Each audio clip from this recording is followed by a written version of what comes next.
Auntie ko, mayroon akong ipapakita sa inyo, auntie ko. Ito yung dati nilang packaging. So, as you can see, auntie ko, purple na purple yung dating at malaki dito yung pangalan niya na glutathione, auntie ko. Ngayon, ito na ngayon yung bagong packaging ng glutathione Fallon Fresh. Tingnan niyo naman, auntie ko. Meron na ditong pa-star, auntie ko.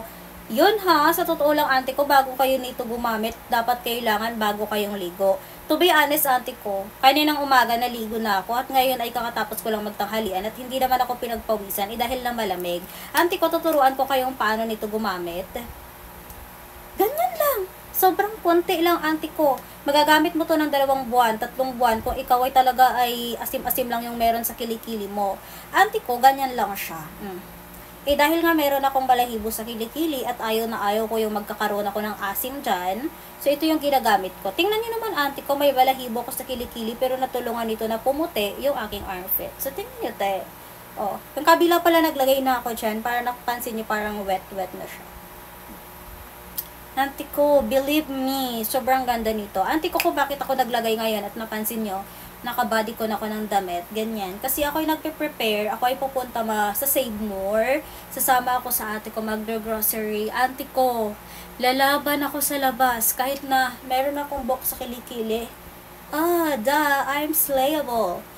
Pumunta ako sa Save More, nakaganito lang, at wala akong pakialam sa mga tao. Auntie ko, baon na baon ko to. Bawal yung may asim, te. Tingnan nyo to. Auntie ko, kung may asim pa sa kilikili mo, try this. Sobrang bango niya. Alam mo yung bango ng lotion na glutathione? Kasing bango nito, te. Promise. Alam mo yung parang amoy ka flower na parang something floral. Basta ganun siya, auntie ko. Hindi ko ma-explain yung amoy niya. So, try mo to, auntie ko. Kung nagtatawas ka pa rin at nangingitim yung kilikili mo, no.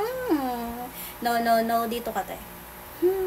Anyway, auntie ko, later on, so, ikat ko yung video na to at mag-video ako ulit ng part 2 na andun na ako sa loob ng Save More, auntie ko, na ito yung suot ko. Anyway, auntie ko, tong suot na ito ay siguro mga 4 years ko na tong nakatago yung damit na to kasi meron siyang sentimental value sa akin kasi ito ay bigay siya ng ka-work ko. So, damit niya to. So, yung nag-resign kaming dalawa, so hiningi ko to sa kanya kasi sobrang bet na bet ko. Ang ganda, 'di ba? Pamana niya sa akin yung damit na to. So, anyway, sobrang pretty nito, auntie ko. Ipapakita ko sa inyo, Auntie ko, ganito yung klase ng damit na sobrang bet na bet ko. Kasi anyway, auntie ko, tingnan mo. Parang nagkakaroon ako dyan ng balakang. Kahit wala naman talaga akong balakang, auntie ko. Tingnan nyo naman.